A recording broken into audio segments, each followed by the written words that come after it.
back here with part two of our free agency offseason. I don't Recap. Yeah, Whatever. We yeah, we took a hiatus the entire offseason, so this yeah, is our chance to talk about it. exactly. So we'll be back. We're talking more free agency stuff. Part one, we did the big trades. Today we're talking about the notable free agency moves. But first things first, let us salute a top 5 point guard of all time, Russell Westbrook, one of my favorite players of I'm all not going to time. argue that right now. I'm not going to argue that right now. It's One of my not favorite it's not players the of all time. time nor the place. But One of my favorite players of all time, Russell Westbrook, retired yesterday. Um, Zach, what were your thoughts when you saw that first? we'll never see another player like Russell Westbrook. I mean, from a personality standpoint, from a leadership standpoint, from an energy standpoint, uh, the way he played, being the triple double king. I could care less if Nikola Jokic takes that record in a few years. He will always be Mr. Triple Double to me. Mm-hmm. Russell Westbrook was a true one of one talent. Uh, I enjoyed watching him for many years. I was just thinking about it yesterday. One of my homies from childhood was a huge Russ fan, so I always personally loved to trash talk Russ. Just as a Steph fan growing up, it was always just fun, good competition. But nah, it just seeing Russ is so like nostalgic for me almost because it reminds me of like I feel like a better time in basketball almost. I don't know. Maybe I'm just being nostalgic, but it hurts my soul to see Russ go. It's like it feels like an integral part of basketball is gone. Like I know the last few years he's been kind of just there between the Clippers and the Nuggets and last year with the Kings, but it doesn't matter. Russ was still the same leader. He was still the same great person. He was still as unique as ever when it comes to his ventures off the court. I mean, I really think he's a one of one player. I don't think we will ever see another Russell Westbrook. Just putting it out there. Uh, so yeah, it pains me. It feels like a piece of the game is gone now that Russ isn't there.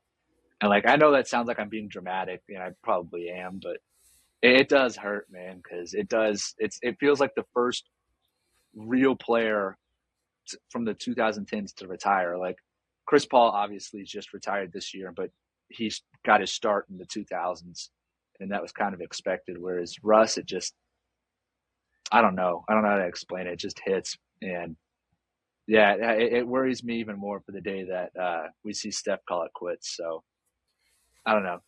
Thank you for everything, Russ. Just let's just say that. Thank you for Yeah, everything. Why not? why not, bro? Yeah, It, he's one of my favorite what's players of all time. Like the the you MVP can't. commercial? Oh man, That's one of my favorite pieces of NBA media ever. What's it? Zero. yeah, I love that, man. yeah. I mean, one of the best MVP seasons I've ever seen in my life was Russell Westbrook. One of the first that I really remember knowing from like start to finish kind of thing, where Steph's MVPs, KD's MVPs, like I know about them, LeBron's MVPs, like I know about them, like they're in my head. I know a couple ones from them, but like Russ's MVP season was like the first one that I can tell you from start to finish that I really knew like all about, and like the first player to average triple double, the way he broke Oscar Robertson's triple double record that season, with the In half court Washington. shot.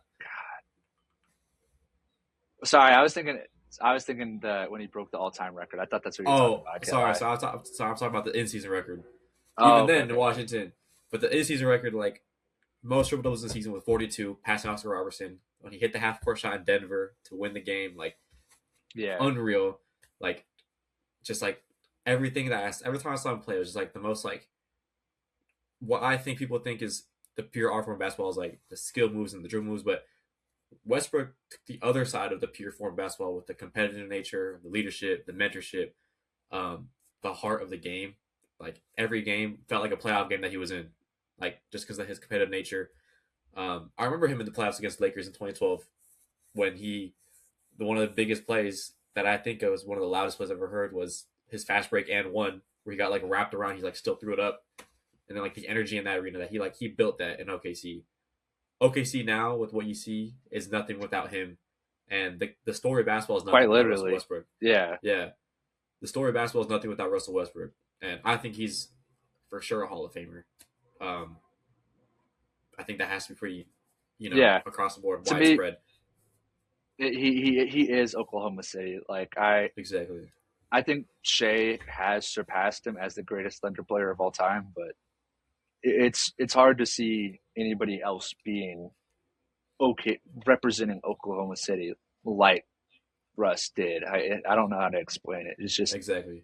it truly feels like a piece of the game, a core piece of the game is gone, and I think everybody will forever miss Russell Westbrook. But I'm grateful for everything he gave us. I mean, I brought it up. Obviously, we had to miscue there, but I brought it up. His season in Washington, I was just getting a bit nostalgic about Yeah. that yesterday. Like that was an underrated season where he brought Washington, I believe, to the playoffs for their The A only time seed. in the last decade.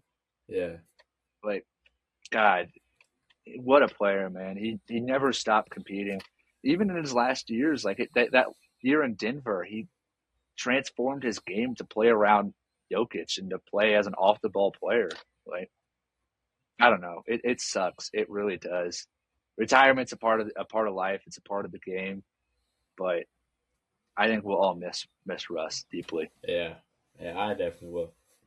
Let's get into our actual 2 day topic of free agency moves that have happened this summer.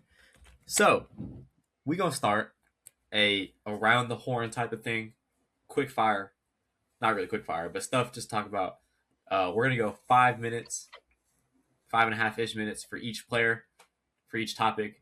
We're gonna go through five big signings that of players that move teams, such as LeBron, Rui Hachimura, Norman Powell, um, and then we're gonna talk about players that stayed with teams, re-signed, bigger money, bigger deals, bigger extensions.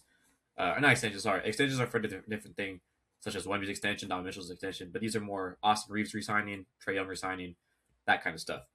Um, let's start at the top. I got the timer right here because I'm gonna hold each other to it because I feel like every time we do something like this, we talk about 20 minutes for each thing. We cannot afford that for anything else. So Yeah, not at all. we are going to start with. Should we start with LeBron, the biggest one? Get that out of the way. Yeah, I know we said Norman Powell, but it's Yeah. All Braun. right. Let's go. On the clock. Go ahead. We've already kind of done our piece on the Sixers and how neither of us are really sure about how great they're going to be this year. But for one, I just think it's awesome to see LeBron James play in the Sixers, like or in Philadelphia in the Sixers. But it feels unreal that he's playing in a Philadelphia 76ers uniform. And you know what? I'm happy for Sixers fans. I don't think the team is the greatest. I don't think they're going to win, but I'm happy for the fan base. Sixers fans are, unlike Eagles fans. Sixers fans, I'd say, are awesome. They've been through the ringer. Unlike Eagles fans, they actually go through pain. Unlike Eagles fans.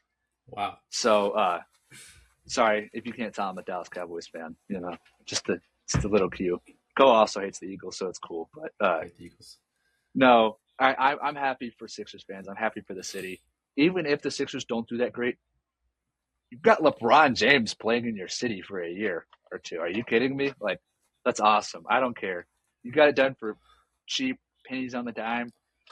I don't care, man. You know what? Hell yeah. Go have fun, Bron. Go have fun, Sixers. I don't think they're the greatest team ever. I hope for Embiid's sake, maybe they can make a championship run, but I'm not the biggest believer in that team. But you know what? Hell yeah. Go have fun.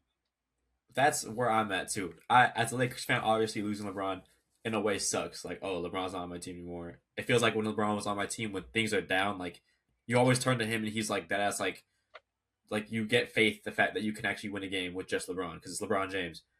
But in the sense that for the money he signed with, I have an incredible like not hate but distaste towards it because of the fact he signed for 2 years, $8 million, which for me as a Lakers fan, why could we not sign him? Why can't he not take that money from us for the past 2 years and build a championship team around him and Luka and Reeves instead of taking 55, 60 million a year? Then he goes to a team with the Sixers, which already has stuff around him. Oh, and he takes a huge pay cut. That's like a tenth of the money that he was getting paid in LA, which is unreal to me. But as a Sixers fan, of course I'm happy. Dude, you signed him for 2 years, 8 million. That's 4 years each, like 4 million each. Like, come on. Like, you can't say that any team or any fan base would be distasteful or not like the roster construction of, Maxi, Jalen Brown, VJ Edgecombe, LeBron, Embiid, LeBaron Fireland that they drafted. Like, this team is on paper built to win. But as we've seen in the past with teams like the Nets, the Lakers in past years, the Lakers again in past years, the Warriors 2019, bar injuries, they haven't won a championship and they haven't came out of the out of the other side with the ring. So I'm not saying this team is going to completely flump or they're going to be bad. I'm just saying for everybody that's saying they're the championship favorites, hold your horses because you never know how it's going to go. We haven't seen this team play a minute yet. We don't know how they're going to work because, like we talked about when we talked about Jalen Brown getting traded, they're all isocentric players. They need the ball in their hands. LeBron needs the ball in the hands to unlock the best abilities of him, the passing, the scoring. Jalen Brown is a big on-ball player. Joel Embiid, big on-ball player. Like, these guys need the ball in their hands, and I don't know how it's going to work. But if Nick Nurse can find a way to make it work, hell, I'm for it. It was a cheap deal, biggest deal in the offseason in terms of impact and storylines. I'm just not completely convinced yet, but we'll see. Maybe week one will be like, wow, this team's amazing, and they like blow out the Knicks on ring night by like 50. Then we're like, this team's unstoppable. But we'll see. That's the thing that I miss about the NBA is just the overreactions, and I'm excited. I'm excited for opening night. We saw the schedule, but God, that's gonna be fun. Knicks Sixers. Preston was just telling me tickets are like $5,000, which obviously I'm not shocked. It's Knicks ring night, and LeBron James is in attendance. God, it's gonna be cool. Yeah, I'm just waiting Go for this team. Sixers. We're all Sixers fans in that game. I speak for the world. Yeah, fairs. I mean, this team, like, I just don't know where we got 1 minute left, by the way. But I'm gonna say this: it's like we talked about it last time we talked about this team, where it's like Maxi is really the only player that his value increases without the ball, kind of, where he plays a lot on the 3 point line. He can move around without the ball. He can spot up, shoot, and the rest of the guys give him the ball. He can go make a bucket. Like, that's where his value rises. The rest of them, their impact decreases with the fact that they don't have the ball in their hands 24/7. And again, we talked about their bench. They kind of gutted their bench for this starting lineup. That's only going to play 5 minutes or 5 games a year. Like, we'll see. We got 20 seconds if you want to go with something else. Nah, I'm good. I said my piece. Just have Yeah, fun, Sixers. Have fun. yeah. I don't want to talk about it too long. Norman Powell. Norman Powell. Norman Powell. Didn't think this would be one of the more exciting signings of the offseason, or one of the, I guess you could say, bigger signings of the offseason. Yeah. I don't know. He's second in points per game, or is he first? He's first. Second. All right, he's second behind Reeves, but whatever. Anyways, it's a fine contract. He's making, I think, 14% of the cap. Correct me if I'm wrong numbers wise, but I think it's 14% of the cap, which isn't crazy for. That's fine for Norman Powell. He's not going to give you a lot, but he's good production. He's good shooting, and when you have such a young roster that includes guys like Caleb Wilson, Dalen Swain now, I respect it. I like the move. I think it's fine. It's not going to hinder you in the future. It's not going to become an albatross contract like De'Aaron Fox per se. So I think it's fine business. We'll see. We'll see how the young core, the youth movement in Chicago develops. But I think this is a fine signing. He's not a world beater. He's not the greatest, but you know what? He'll give you consistent production and he'll help the youth. So you know what? Yeah. Good for you, Chicago. I think from like you said, there's no real negative to this contract. It's a really fine contract. It's a solid deal for a player that has given the Miami Heat 20 plus points a game for the last 2 seasons, or not for the Miami Heat, but has given 20 plus points per game for the last 2 seasons. And it's an okay contract. And again, you pair him with, like you said, guys like Dalen Swain and again Caleb Wilson. This team has some sort of foundation that they haven't had in years. Probably since Derrick Rose was there, is the last time they had a solid foundation. Like, it's a good trend going forward. They wiped the entire front office and coaching staff. And they brought in new guys. Yes, Thiago Splitter might not be the guy for it, but at least they're trying something different than just staying in the playing perennials and the mediocrity of the league. They're trying to move forward from that. And honestly, I think it could work out in a good way. I like Caleb Wilson. I like Jalen Swain. I don't think Norman Powell is the greatest player of all time, but I think he can light you up with 25 a game, maybe. Um, and then it's just they got to do more around the margin stuff. And I think this is a fine contract. Like you said, it's only like 14% of the cap, and it doesn't hinder them going forward. Like it's not like they're paying him or they're overpaying him, or they reach on a contract for him just to get him to sign there.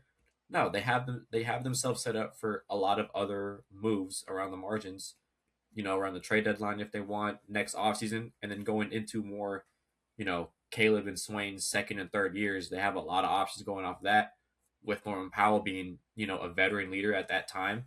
So I think it's a fine contract. I think it's okay. I think it's a good swing. And there's, again, really no negatives to this, in my opinion. I think it's a fine contract. I think Chicago has a good upside now. And I'm actually going to go see a game of them over Thanksgiving break. I don't know who against, though. We'll see. Might be against Halliburton. Yeah, honestly, we can get a bit ahead here. I don't really have much Yeah. more to say about Norman Powell. We can add more Time time to for get our into teams. the very, very electric signing of Rui Hachimura to the Clippers. Now, honestly, now that I think about it, there's probably way better signings we could talk about, but we're Yeah. here. I guess 14 million AAV for 2 years. It's a fine deal. I'm not crazy high on Rui as a player. I didn't really want him for the Spurs necessarily. I do think his shooting would have been intriguing, but he doesn't do much else aside from catch the ball and shoot it, which sometimes you need, but I feel like that's a bit redundant, or I felt like that was a bit redundant when it comes to the Spurs. But for the Clippers, I think that's fine. I don't understand the direction of them as a franchise. Like I know they're pursuing Peyton Watson now. The Kawhi deal is in limbo. Like what's going on, man? You just drafted Keaton Wagler, just traded for Darius Garland, just traded for Brandon Ingram. If that deal goes through, like I don't know. I don't really like this Clippers team, but it is let's just say it's an amalgamation of names. Let's just say that. Yeah. I'm not going to say of talent. I'm going to say of names. It's a vast sea of names. It's kind So of awful. it's fine. It's a fine deal. Rui's making nothing basically for 2 years. It's not going to kill you, but I don't think it's the greatest signing ever. Yeah, I think the biggest thing for me as a Lakers side is basically you let Rui go for Sandro Ramakashvili, which I think are pretty comparable players in a way, in terms of impact way. Reeves, or not Reeves, Rui gives you a lot more offensively, but gives up a lot more defensively. Whereas Mamu is kind of like that more balanced player. It just, I don't know how much we've seen. Like, I don't know how Rui's playoff production in the last couple of years gets replaced by really anybody in that role. Unless you're like a superstar or a star player, Rui was the perfect guy in that role. Spot up shooter, was incredibly consistent for the last 4 years in the playoffs, starting back, or 3 years in the playoffs, going back to 2023 when he first made the playoffs with the Lakers in 20, yeah, against like when we Western Conference Finals. Over those 3 years, he's gotten better, or 4 years actually, better and better and better and way more consistent. And then I thought he was poised with the Lakers in this squad, knowing his role, knowing where he's at with the team. Um, I thought he was poised for an incredible year next season, playing, you know, next to Reeves, next to Luca, without LeBron being there, taking away space in that part of the floor with him. I thought he was poised for a great year, but Lakers opted for Mamu, which again, I mean, I we'll see how it goes. But I think for the Clippers, again, it's like I don't know what they're doing. It's like Yeah, they're just trying to grab players. Like, oh, he's available. Let's take him in. Let's take it him in too. like Oh, I this guy's said, available. they're Like, a unique collection of names. Like I don't yeah, think anybody could have put this team together other than the Clippers front office. It's yeah. It's it's like a and I'm not saying that in a good way. Like I'm not saying they have a god squad out here and nobody else could have put this team together, but I'm saying this is names that I don't know, like Chris It's Dunn's there too. Like, right? He's still it's there. like yeah, Like, it's like there's a just names you haven't thought of. Like, they were, scummy enough to give Josh Primo a contract. Like, these guys will sign anybody. it's I like 2K when you make a franchise save and you're doing one, and then at the end of the offseason they're like, "Oh, you're not at the minimum requirement. Let's just sign a bunch of random ass guys that are free agents right now." It's almost like that. yeah, I don't know. I don't have much to say on the Clippers. They exist. They do Yeah, exist, and they probably are going to get penalized for the Kawhi Leonard situation. Hopefully I him hope so. and Kawhi. Oh, Hopefully the franchise and Kawhi get punished yeah. equally. You know what? Shout out the Lakers and Jeannie Buss for saying no to all that stuff, because when Kawhi was a free agent, what 2019, and he was like, "Yeah, I want all this. I want a Bro, private jet." that's the same stuff, Man, bro. That's the stuff him and Uncle Dennis do, bro. It's crazy, bro. It's crazy that everybody sided with Kawhi over the Spurs, but it is what it is. It is what it is. yeah, we get off that, bro. Let's talk about our teams. He had his chance for redemption this offseason, so we off that. We off that. Yeah, we'll see. Should we start with Lakers or Spurs? Which one are you gonna go over first? Let's go with the Lakers. Y'all did a lot more than us, a lot more exciting. Okay, We really let's have start with two things Lakers. to talk about for the Spurs. Yeah. All right, Lakers. Let's start at the top. Austin is getting an extension. I'll start. Um, money, too much. I'm gonna stay on that. I think I'm the biggest Austin Reeves fan in the world. Like, I think if you know me, you know that. But I will be the first to admit that I think it's a bit too much money. You're paying him, what is it, 45 million, 46 million a year, average annual value over the next 4 years. For a guy that hasn't been an All Star team, a guy who has had injury concerns in the biggest times of the year in the season, for the past couple of seasons. But it's a pretty big but. I was watching somebody. It was a really good point. It's people love to bash Reeves for you know uh, the the inefficiencies in the playoffs and all that kind of stuff. But you have to know that he's playing through injury, and if he wasn't going to play through injury, then people would bash him for the fact that he's injured all the time. So just kind of a give and take here. And I think if we get one whole season of Austin Reeves, I think he has All Star upside. I think he absolutely does. I think last season he was definitely on pace to be an All Star. Before he got hurt, he was definitely an All Star for me and a lot of other people until he got hurt and then didn't play for like another damn near month. Um, that hindered him, and then the playoffs, the oblique strain, his inefficiencies in the Thunder series were pretty evident when he came back. And I think for me, the money's a lot. But what I do enjoy a lot of, which you've seen this a lot through championship contenders and championship winners over the past seasons, is the consistency in a team that you have. The bunch and the core that you believe in is a team that you keep. Like, you keep that core throughout the years. The Celtics did it with Jaylen Brown, Tatum, uh, and honestly, Al Horford was on that team. Like, those guys were together for a while. The Knicks, they've been together for 3, 4, 5 years together. Even some of them dating back to college. The Spurs, they developed that core over the last 3 seasons, adding to it, taking away players. But that three core of Wemby, Castle, those guys have been together for years and they've been to the finals. So what I like about this is the fact that they are keeping these duos of Luka and Reeves. And you listen to your star player. Luka wanted Reeves to stay. They said, "Okay, we got you. You're our player. You're our franchise guy right now. We're gonna listen to you. We're gonna keep your backcourt together." The defense scares me, but that's why we traded for Walker Kessler. But what's your thoughts on the Reeves extension? Yeah, I'll try to be quick about it, but I agree that it was maybe a bit of an overpay. 30% of the cap to Austin Reeves is, I wouldn't say great, but that's what you're going to have to pay to get him in this market. So I guess that's fair. And I was just looking through some of the Wowie data from last season, and what we kind of thought, what you could kind of see through the eye test was true. And the fact that y'all were at y'all's best last season between Braun, Luka, and Reeves, y'all were at y'all's best when Luka and Reeves were on the court and Braun was off the court. And it also shows that the individual duos of Braun and Luka and Braun and Reeves were y'all's two worst, or two of y'all's three worst lineups last season. So I I expect big things this year. I'm really excited to see what a full season, hopefully a fully healthy season of Luka and Reeves can look like. My concerns just come when it gets to May. That's just all I'll say. My concerns come with that defense come May. But yeah, you do what your star player wants. You try to appease Luka as much as you can. And I don't think you necessarily did wrong bringing Reeves back. I'm just not crazy about the price. So that's my 2 cents. Yeah. Walker Kessler, go ahead. I mean, we talked about it a little bit. I don't. Did we talk about it last episode? I think we saved it for this one.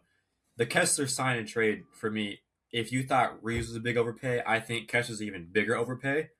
But also in the same sentiment, it's almost like you kind of not had to, but it's the price you had to get you get to pay to get him from Utah in the sign and trade, and it's almost just like I don't know. Part of me is saying it's not going to work out, but part of me saying is it's the perfect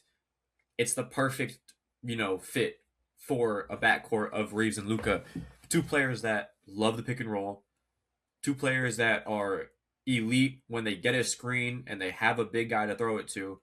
The idea of DeAndre Ayton was there. We saw very minor flashes of that last year, but obviously that's not going to be the guy you're going to get, or you're not going to get a solid, consistent DeAndre Ayton throughout the season. So why not get Kessler? The money, $32 million a year, is a lot, yeah.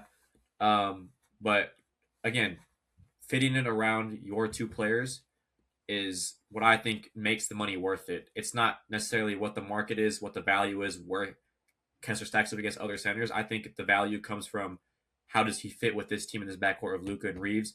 And then the defense is the biggest thing too. He instantly becomes one of our best defenders, elite rim protection. Um, Again, come May, we'll see how much that impacts when Reeves and Luka are handling a lot of the offense and can't play defense. How much does Kessler play an impact? We'll see in May, or we'll see flashes of that throughout the season before that. But I like the trade. I like the swing. I like the sign. I don't necessarily like the money, but again, got to do what you got to do to get the big players and the impactful players for your team. Oh my God, man. Sorry. I don't know if you saw, but at like 2:30, Katie put out a whole paragraph about Russ retiring. No way. You got to read the tweet, man. God, that pulls some heartstrings, man. That, wow. I'm sorry. I got distracted, but I'm gonna wait till wow. after we record Yeah, to read that. yeah. No, that's really like it's really heartfelt too from Katie. I love to Damn. see that, I'm, man. I'm, I'm gonna wait. I'm gonna wait. But all right, Walker Kessler, 20% of the cap. Y'all gave up basically every conceivable asset y'all have left to get him from Utah. Which, granted, like you said, that's the price. That's the going rate. That's what was going to be asked of. Uh, I just don't love it. I think that Walker Kessler is going to be good, but how good? I don't know if he's a player that's worth going all in like that on. I think that he will be much improved from his Utah days. Obviously, Luca, playing with Luca will change the center's life, unless your name's DeAndre Ayton. But he really does change lives. I mean, we saw rookie year Derek Lively and how insane he was.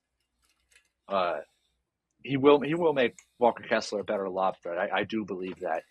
So I believe in it and I buy the signing.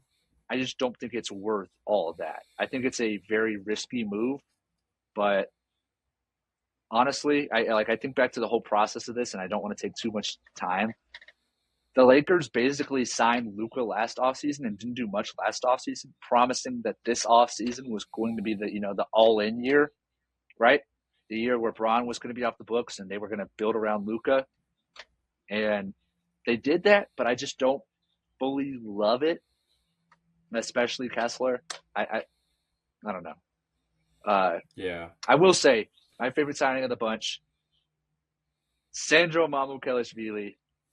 I wanted him to come back to the Spurs, but he was one of my favorite players during his tenure with the Spurs. He was awesome. I'll never forget him being the first player to ever score 30 points while playing under 20 minutes against the Knicks. If the Spurs had Sandro this year against the Knicks, no question we win the finals. I'm just going to say that. But even though I may be half joking with that, I do think he's a great signing for the Lakers. I have some concerns about his defense and that maybe some of his defensive value metrics were overinflated playing around a great defensive squad in Toronto.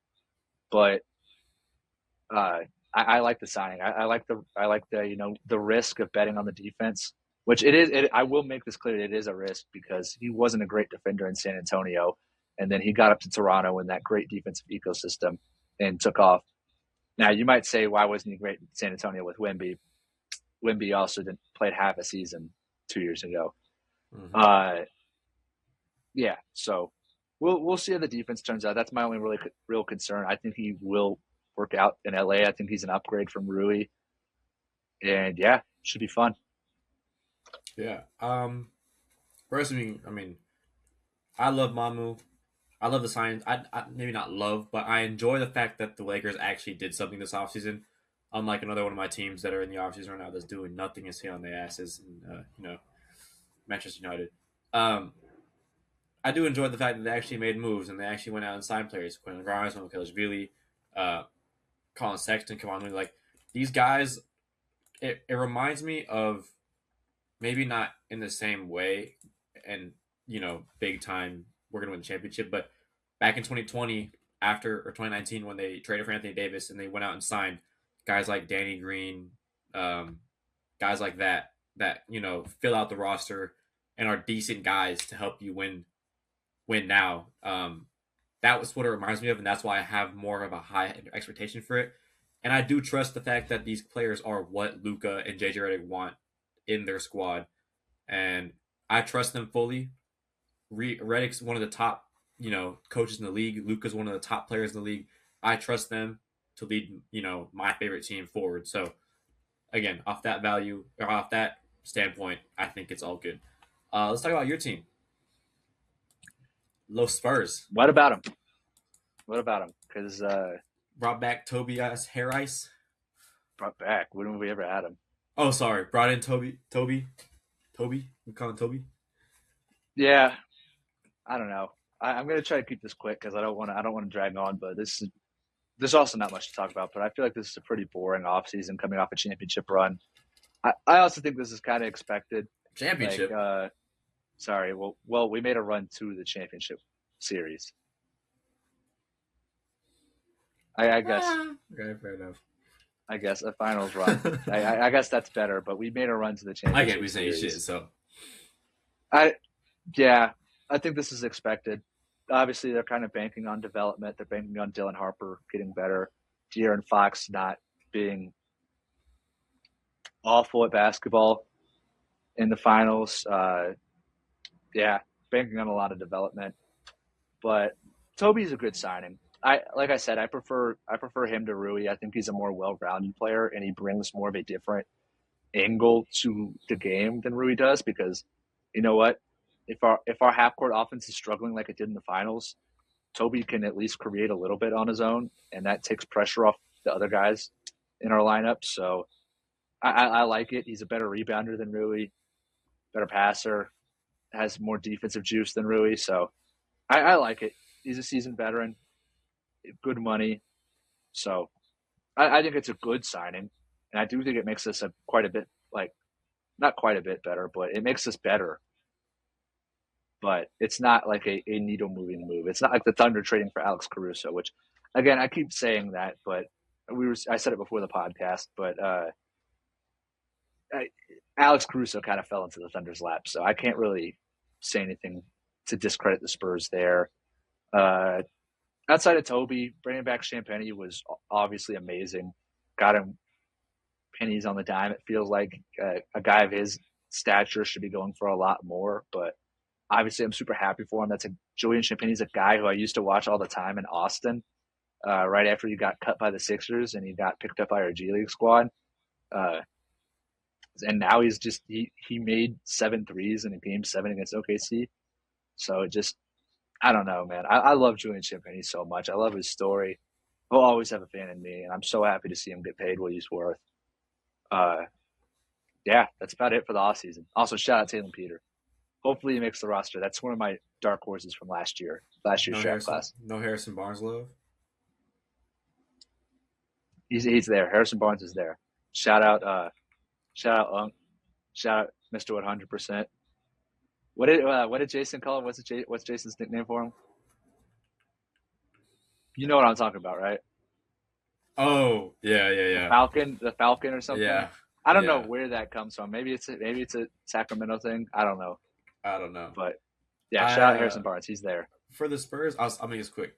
I'm a big believer in if it's not broke, don't fix it, and I do believe the best parts of your young core of Wemby, Castle, and Harper are yet to show. And I think Wemby last season, and I'll say this again, it's for how good he can be and his size and the talent that we've never seen before. Sometimes on offense, it looks like he's scared. And I think that's something that you can phase out easily over time. And I think next season he'll come out hungry mentality, chip on his shoulder, just lost the finals, and he'll come out, swinging. And I always think about the shot in when was it? Game 3 or game 2 against the Knicks in the finals, where he had a chance to win it to get to the cup and pulled up at the elbow. I think for a guy of his size, there's no reason for you to be doing all that kind of stuff. You need to get downhill. And I think at some point he'll realize it. He's going to get stronger. And I think a lot of the things that I think you guys are banking on is the fact that he's going to take another offensive leap. Pairing the elite defense with more offense is going to be so good for you guys. And then obviously Harper, second season, Castle coming back with, more of a confirmed role would be beneficial for y'all. So, I mean, there's no like bad things that y'all did. Obviously, you didn't really do much, but I think a lot of the positive stuff comes in the fact that the development of your current players is going to keep going at an exponential rate, I think. So I think that's Yeah, what's going to happen. we talked about Game 2 of the finals. Yeah. Sorry, just bad memories. That was because you were there. This shirt's from Game 1, but I bought that later on. Yeah, bad memories. Preston didn't know I went to a game of the finals till today when we were talking about it. Bro, Awful experience. I had to relive it. Awful experience. that's awful. Let's talk. Yeah. Oh, okay. No. Let's talk with some re-signs real quick. Some let's pretty run awful through re-signs. let's run through these because we can really honestly just we already talked about Reeves. Yeah. It's just Trey and Io really. Yeah. So let's kick it off with Trey. You know what? One of the more polarizing people in basketball. I'd say at this point, honestly, I don't know. I don't think I can call it Trey polarizing anymore. Never mind. That was kind of a few years ago. Now everybody just kind of hates on him, and I don't have much positive news to tell you about this signing. I don't like it for the Wizards whatsoever, especially considering they just drafted AJ Debonsa. Number one, I think the fit between Trey and AJ is awful. I'll just say it. Neither of them play defense at a high level. Both of them want the ball in their hands. They're both high usage players. I just don't like it at all, really. I guess I'd get it more if they drafted Cameron Boozer one. Obviously, I'm going to say that to both the Wizards and Jazz who passed on Cameron Boozer. But I really just don't like this fit of AJ and Trey. And if you're going to invest the number one overall pick in AJ Debonsa, you build around him. You don't build around Trey Young, per se. And they gave him a lot of money, a lot more money than I would have. But I understand that's the market, and they traded for him. They wanted to keep him, but they didn't give up anything in the trade. So I think I honestly would have rather just let him walk than give him this extension because I think this could very well become another albatross contract like De'Aaron Fox, like who are some other ones? I guess Zach LaVine, you could say. It could become a bad contract. Yeah, I think you're right with that. I think if you have the number one pick, no matter who you draft, Boozer, Peterson, Debonsa, whoever it is, whoever you pick is the guy that you are entrusting the franchise with for the next 10, 15 years. That's what you're thinking in your mind. So there's no world where you should be spending $200 million the next 4 years on somebody that we don't even know if he's going to play half the season. There's no way you should be doing that. and I'm talking about obviously Trae Young. And I think for me, it's like you could have taken that money, let him walk, build around AJ for the next couple years while he starts developing, get some, older, mentorship guys to help him build, uh, you know, his development or develop his game, and then use that money in the second and third years or third and fourth years of Trae Young's contract now, where you're paying him $60 million a year.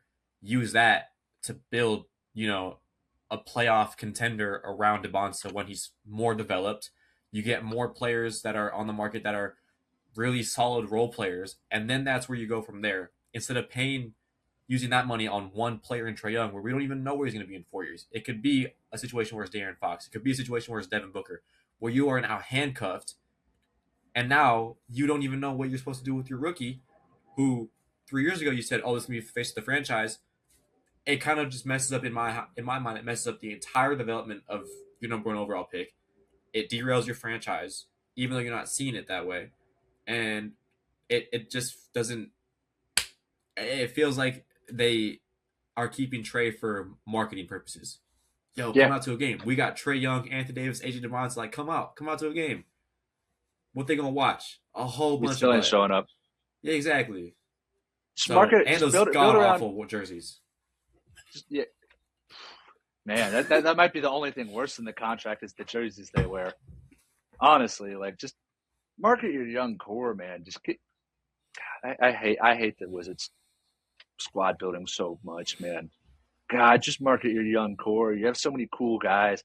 Rebrand already. Like Bob Carrington is bad at basketball, like flat out. He sucks, but he's like a fun guy. He's He's an such a cool awesome guy. I love seeing him on socials. He's such a cool guy. But like, just rebrand it. Build a young core. Stop. Like, why are you paying Trae Young? Why are you paying Anthony Davis? Like, they got Sar, they got DeBonsa, Trey Johnson's still there. They got Keyshawn George. Like feed into your young core. It's yeah, it's whatever. It is. I just don't like this contract. Honestly, wrapping up today. Well, we have another topic, but wrapping up signings and extensions, we're going to talk about an even worse deal than the Trae Young deal, which I couldn't have imagined a worse one. But then here comes why am I blanking on his name? The Wolves GM. I can't think of it. I almost said Hey Chris yo, Finch, hey but yo, hey yo, head hey yo, coach. hey yo. But no. I'm thinking of the trying to think of the Wolves GM, Tim Connolly.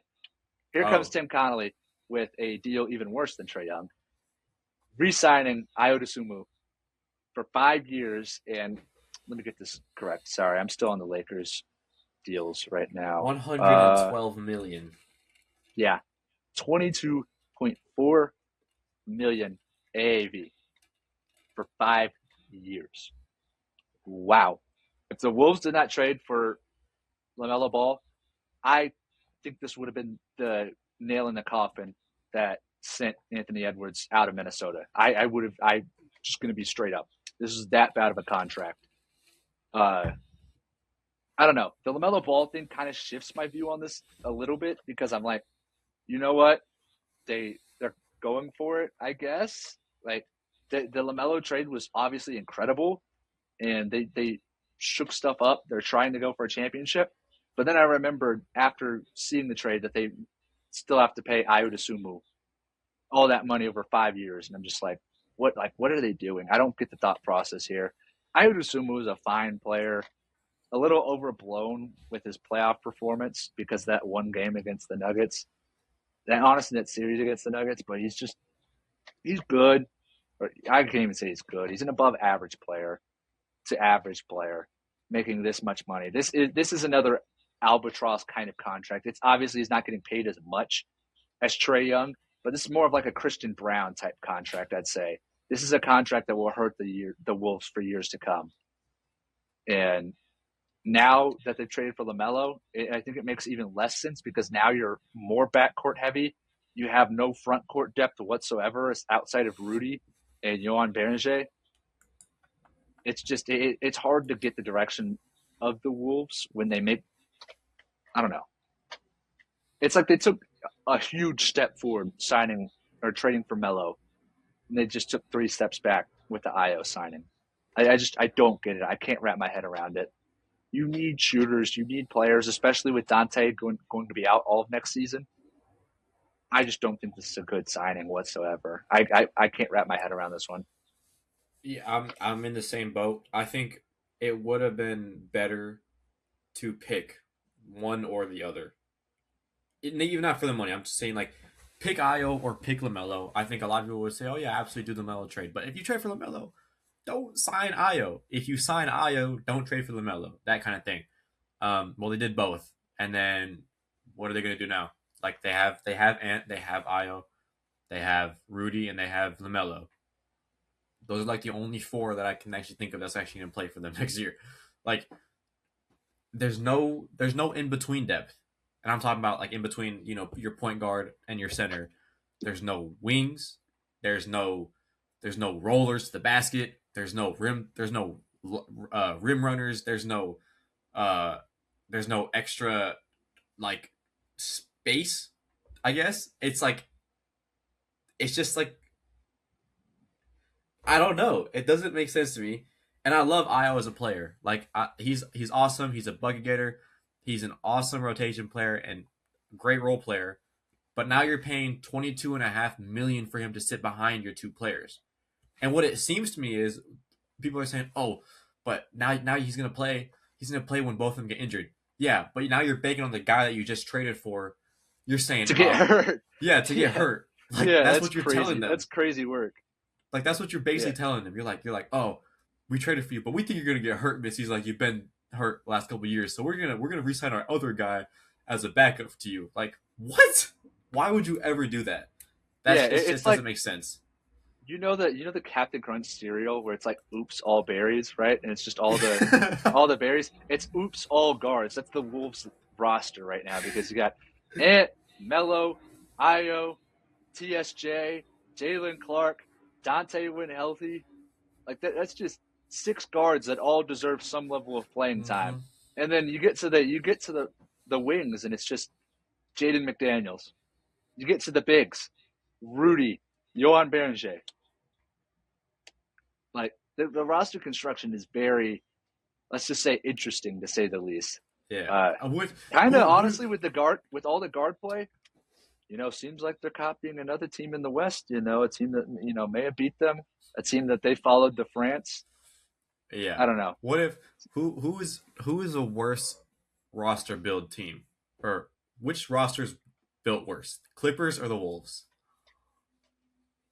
The Clippers, because I sorry, I can't put a team that is consistently good but never great over a team that's just whatever the Los Angeles Clippers are. I'm sorry. That organization has been a mess from since forever. I guess since the Lob City days, but even during the Lob City days, their owner was racist as hell. Like there's never anything good going on inside that franchise. It's just always something. They're a mess. Let's just say that. Yeah, they're LA's heart and soul though, aren't they?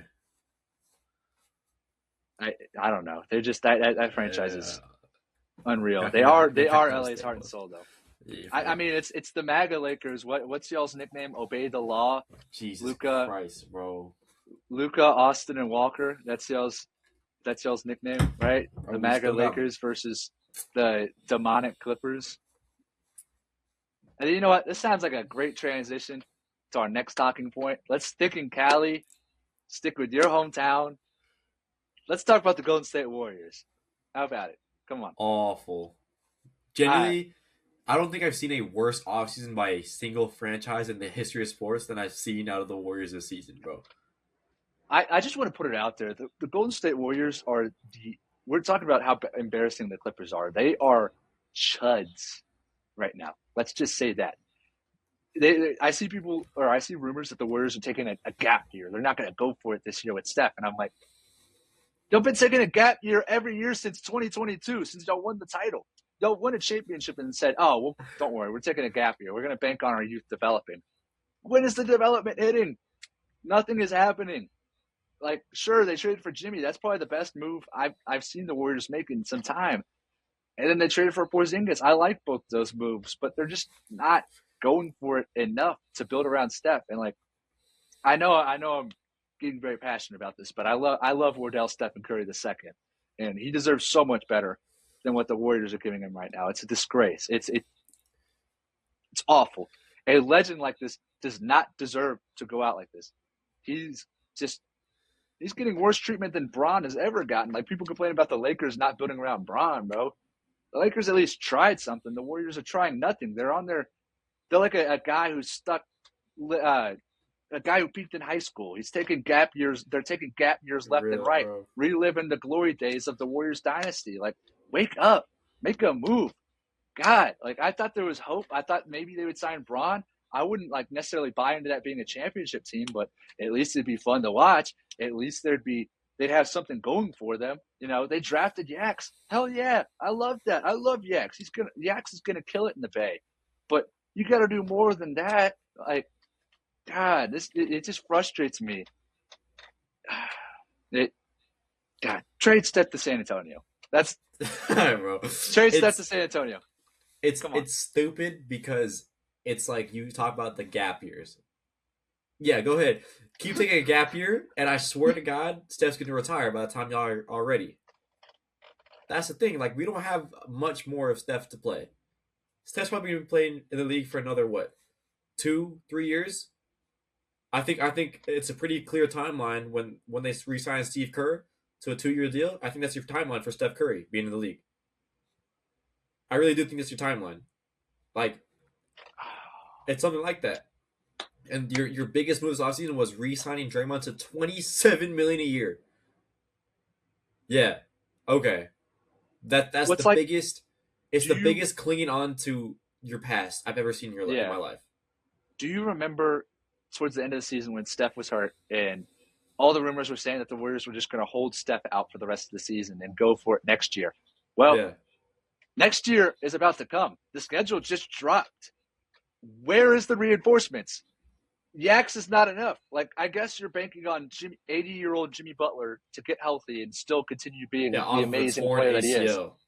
Like, I love Jimmy. I believe in Jimmy. He's an incredible player when healthy. He's been an incredible player throughout the entirety of his career. But God, it's just you can't bank on that. You can't bank on Kristaps Porzingis to stay healthy. They're not. It's not reliable at all. Nothing about this Warrior squad is Yeah. reliable. Like there's Even if Braun was there, they wouldn't have been reliable. They would have been on their day. They're great. On yeah. their day. I mean, I'm even thinking about like we were talking about players that aren't even signed. They can go out, sign a guy like Payne Watson. Fuck it, bring back Kaminga. Like, why not, bro? Nah, Do something. I'm off of Anything. that. I don't like either of those signings, but like Just do something. get creative. Bro. Get creative. Think of a way Go to sign. improve. Go sign Matherin. Go sign DeMar. No, like anything. Yeah, no. That's just sorry. You're shooting straight blanks here. But nah, bro, they got to do something. Sign Jalen Duren.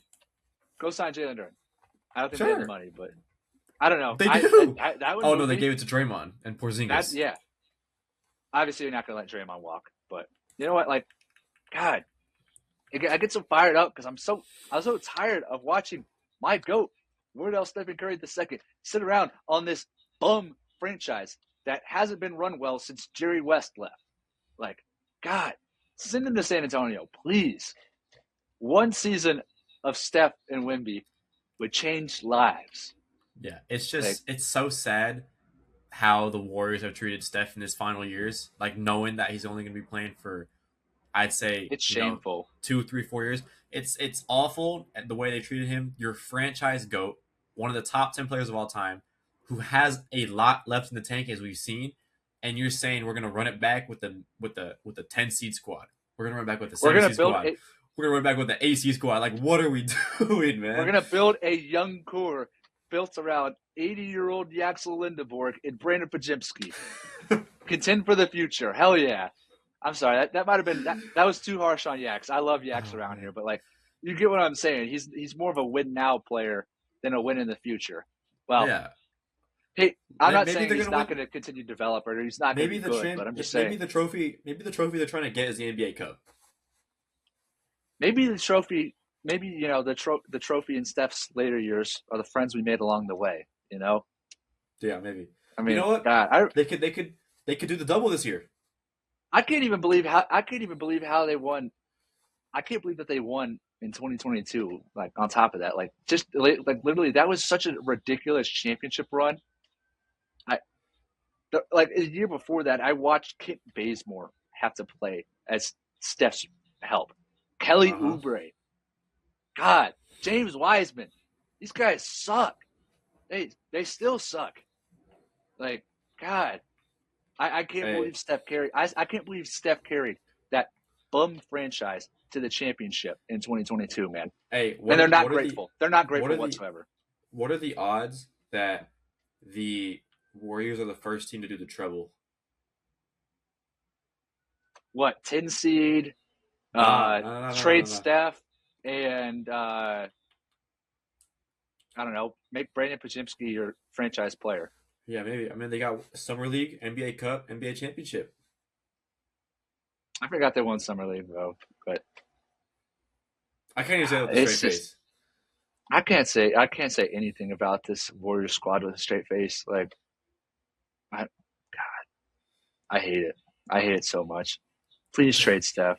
Please, like De'Aaron Fox isn't as bad as you think. I promise. He ain't as bad as you think. You That's know, you crazy. want it. You want to run two timelines? Run it with De'Aaron Fox and Carter Bryant. There you Yeah. go. Everybody here in Let's the Bay, everybody here is like itching. They're happy that football season's back, so they can focus their attention on the Niners and all that kind of stuff. Because Giants, trash. Warriors haven't done anything. The Sharks, I don't follow hockey, but maybe they're up on the up because Michael Celebrini's on the cover of Chell. I don't know. isn't he like MAGA? I don't know. I have no idea. I don't follow that, but they're like, yo, the Niners are the only saving grace about this region right now and this city, and we will be there. We will be there. Everybody hates the Warriors right now. Hey, Steph, just you know, we'll treat you better. Yeah, Promise. We'll I treat you saw better. on a bus stop. Somebody put a piece of paper that said "Fire Mike Dunleavy" and just put it on a bus stop on a piece of paper. I was like, wow, I you do really the do hate same him. thing, man.